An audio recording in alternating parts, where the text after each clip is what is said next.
Hi! In front of me is Google Pixel 7i, and today I would like to show you how you can turn on or off adaptive brightness.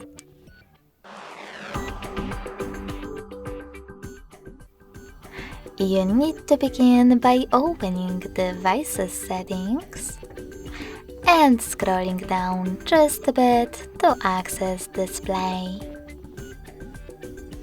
After that, just click on this sweater next to Adaptive Brightness to turn it on or off. Thanks so much for watching. If you enjoyed this video, smash that like button, comment, and subscribe.